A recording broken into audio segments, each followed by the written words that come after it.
Buenas noches.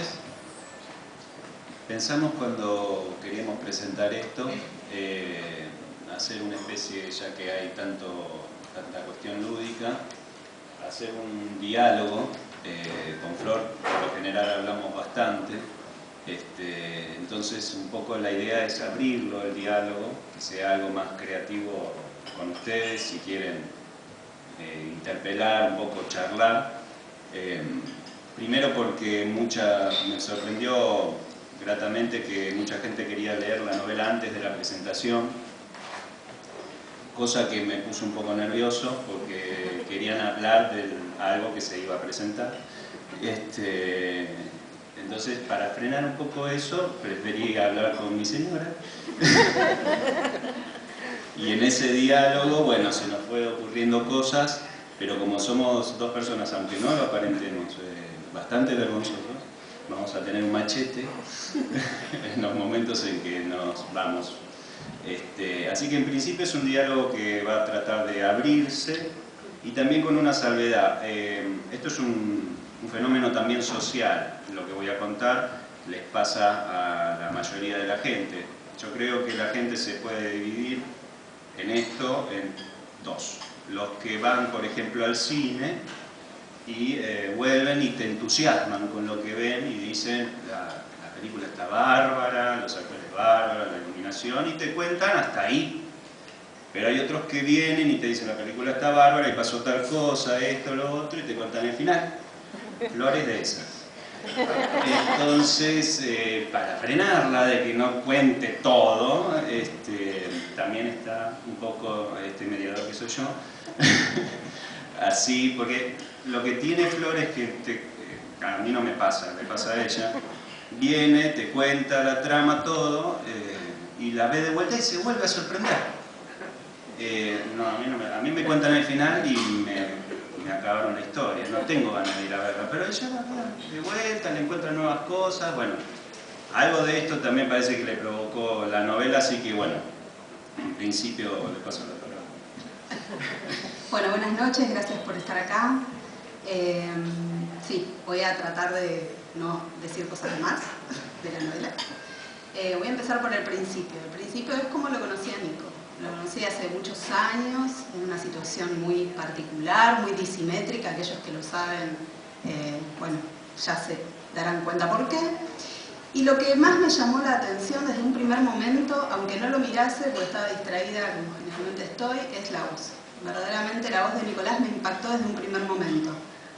Como ustedes lo están escuchando, tiene una voz que realmente llama a ser escuchada, tiene esa urgencia de no ser desatendida. Era algo que me impactó en su momento y que realmente el título de la novela pone sobre el tapete, la voz justamente. En off ya es una pregunta del por qué que la van a tener que responder ustedes cuando lean la novela. Pero en principio la voz fue un impacto para mí. Cosa rara, porque en mí en realidad lo que más tiene preponderancia siempre es la mirada. O sea, soy una persona muy observadora.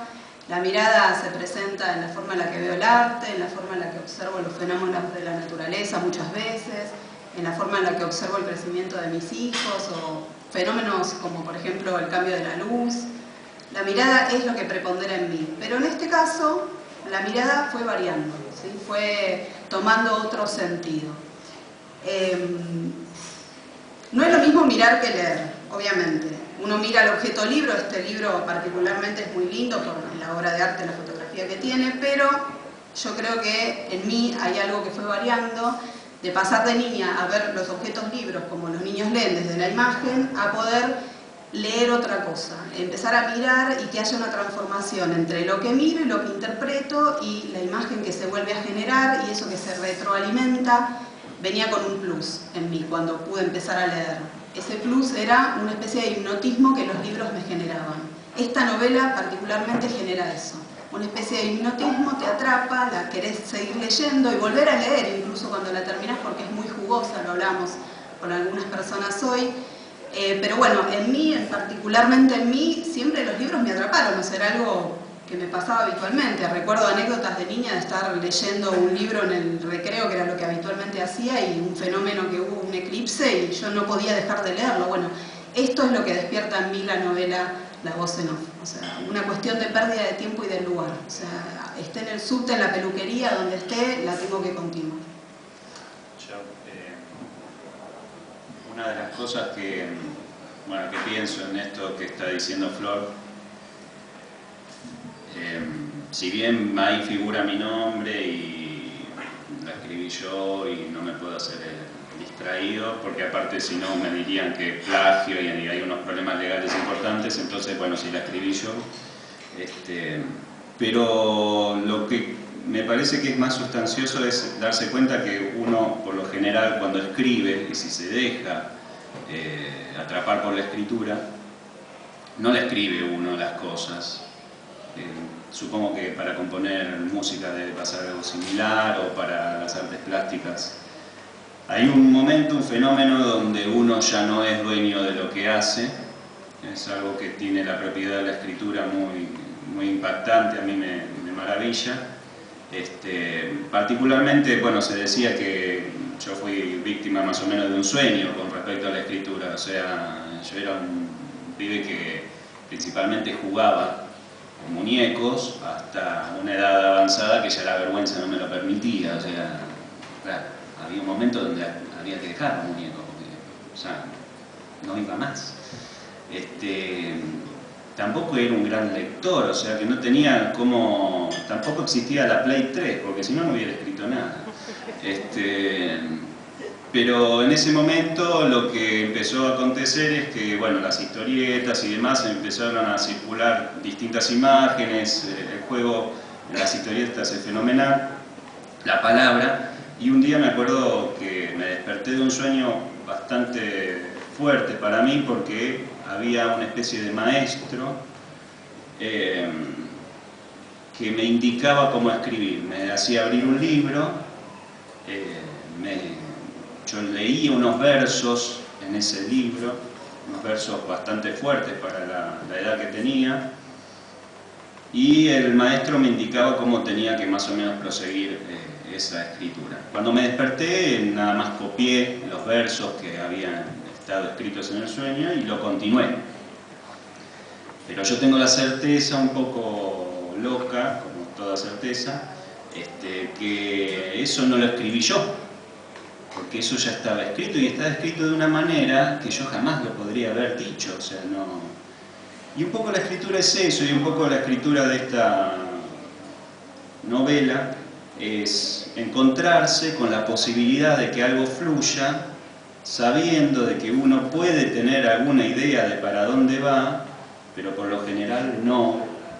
Y eso es, de alguna manera, también presentar como si fuera la trama de un sueño. Y eso es. Casualmente, al tiempo de conocer a Nico y antes de que formáramos pareja, tuve un sueño donde Nico me hablaba. Era la voz de Nico la que se oía en el sueño, más allá de la imagen. Uno en general sueña en imágenes, ¿no? Era la voz lo que me hablaba en el sueño. Extraño, ¿no? Porque hay algo del sueño que siempre nos fue atravesando. Y en estos casos yo creo que hay algo que ocurre, no importa de dónde viene, hay algo del acontecimiento, algo del encuentro con esas palabras que se van conformando en una novela después. Con aquel descubrimiento que yo tuve sobre el hipnotismo que las novelas o los libros generaban en mí, me empecé a preguntar algo que nunca antes me había preguntado. ¿Quiénes eran estas personas que lograban hacer esta especie de magia con las palabras y lograban que esas palabras tuvieran esa energía, esa fuerza? Realmente estaba disociado. Eran magos que escribían algo, pero yo no podía determinar quiénes eran. Con el tiempo lo pude conocer a Nico y pude ser testigo, y lo soy, del proceso creativo. Cómo de determinadas cosas tan variadas o totalmente disímiles como un hecho con nuestra hija, una situación en el colectivo, una palabra en el diario, cualquier cuestión puede ser parte de esa magia del proceso creativo. O sea, Nico tiene la capacidad, como muchos otros magos de la escritura, de crear otros mundos realmente. Bueno, ahora de cosas, ¿no? Yo insisto que es el inconsciente que tiene esa capacidad, ¿no? No el mío particularmente, sino el de cada quien. Si uno lo puede escuchar, algo de la voz se escucha. Y lo sé porque, por ejemplo, me pasó con esta novela que mi mis hijos estaban durmiendo y yo no podía dormir porque roncaban mucho. Y me levanté y dije, bueno, tengo que ver qué es esto que estoy escribiendo y a ver cómo va la trama y plantearme yo qué quería decir ese texto. Y lo encontré y dije, esto quiere decir tal cosa, esto habla de tal tema, pero ya había escrito 32 capítulos, o sea que imagínense que yo no tuve la trama, la lógica de lo que eso era hasta el capítulo 32. Por eso insisto que hay algo del inconsciente que uno lo atraviesa y bueno, yo me puse como a ver, me empecinó, quiero saber de qué trata esto que estoy escribiendo. Como si lo escribiera otro, pero no podés decir que lo escribió otro porque, bueno, vienen los problemas legales y de plagio y todas esas cosas. Mejor que sí, lo escribí yo. Vuelvo a pensar que no importa quién escribe, pero sí lo que pasa. Y la palabra pase para los psicoanalistas representa muchas cosas, pero algo de eso, de lo que ocurre, vuelvo a repetir, algo que no tiene una explicación, sino más bien del orden del acto, como le ocurrió a Nico al encontrar esa trama y ese fenómeno de eureka, hay algo de eso. Pensar en la trama de la novela, me comprometo, sin develar mucho, es difícil, pero lo primero que rescato como interesante es que el protagonista es un psicoanalista, y esto me recuerda a un libro anterior a Nicolás, donde había un cuento que se llamaba Mi paciente Mickey Mouse, donde casualmente el protagonista también era psicoanalista. Y algo que nos genera esto es el poder hurguetear, ¿no?, en la vida, en el detrás de escena de un personaje con estas particularidades, con esta profesión, que compartimos algunos, pero que realmente uno, cuando se va al paciente, uno piensa, bueno, ¿cómo es la vida de un psicoanalista, ¿no? Nico propone algunos intentos lúdicos de lo que sería y nos da curiosidad, nos permite acercarnos, cómo es ese día a día, ¿no? Por ese lado la novela atrae. Otro personaje que me gustaría rescatar es que en principio está acompañado de personajes totalmente excéntricos, inolvidables, todos, o sea, muy variados, allá se ríen, ciertamente son personajes que les van a dejar un recuerdo, pero uno particularmente que me encanta es el mozo. Hay un mozo, ¿sí? Un mozo que es un personaje principal porque realmente tiene la capacidad de traducir y de hacerse útil, ¿no? De estar ahí en el día a día. Un mozo que muchas veces en Buenos Aires, que es el país de los bares por excelencia, no está recuperado ese lugar de utilidad que tiene, esa preponderancia, ese rol, pero que en la novela sí, es un homenaje a la profesión de mozo. Otro personaje que me parece inolvidable es Macfrodito, que lo conocemos algunos de otros lados, ha circulado por internet, que es el superhéroe que toda ciudad necesitaría. Y bueno, hay muchos personajes inolvidables, pero el último que voy a destacar es la mujer del protagonista Lema, que claramente me refiere. Pero lo más interesante de esto es que, más allá de que los personajes a cada uno de nosotros, y es una construcción subjetiva, nos puede llevar a relacionarlo con alguna persona, como Lema a mí, los personajes son, como decía nuestra presentadora, realmente hechos de palabras, o sea, son lenguaje mismo. Los personajes son lenguaje mismo. Eso es llamativo, ¿no? Porque el hecho de encontrarse con buenos lectores, como Débora, ¿no?, que puede poner en palabra esto, ¿no?, que es el lenguaje. En definitiva, lo mismo que el sueño, lo mismo que el inconsciente, está ahí dando vuelta a la palabra. Uno puede poner una trama o quizás nombres, pero en sí mismo es el lenguaje. Y un juego que propuse con eso, que es un nombre que no es un nombre, ni siquiera sé si es una palabra, es papiente, se llama, con un signo de interrogación en el medio de la palabra. Es una especie de efecto lúdico que atraviesa todo el relato, porque una de las cosas que el relato trama es que, bueno, es justamente un psicoanalista, pero es un psicoanalista que atravesó un cáncer de laringe, y si yo lo cuento así, ya como que un poco como que se empieza a vivir algo medio bajón. Pero leído es otra cosa, porque hay un efecto en las palabras que si los dice uno, por ahí se deprime, si lo lee, por ahí se ríe. Entonces eso es la escritura, me parece un poco, y eso, el humor, el que sabe teatralidad y demás, por ahí lo puede expresar con el cuerpo, pero en la escritura nos hace saltar muchas barreras y salvar muchas dificultades. Y un poco la novela trata de tomarse las cosas serias de la vida con humor. Esto lúdico que Nico presenta, ciertamente creo que atraviesa toda la novela. Es como la punta de la pirámide, serían los nombres, pero en realidad se expresa a lo largo de todos los recovecos de la novela. Me parece que permite un juego abierto entre las palabras para la posibilidad de un goce, una resonancia, tanto del que escribe como del que lee. Este humor a mí me ha ocurrido estando en la peluquería y me reía a carcajadas y la gente me miraba, o sea, es esto lo que genera la novela, ¿no? Yo decía la palabra acontecimiento y me viene eso a la mente, pero es esa posibilidad de que algo del goce resuene en el cuerpo y que uno rápidamente pueda reírse, ir a la carcajada con cosas a veces que no son muy lindas.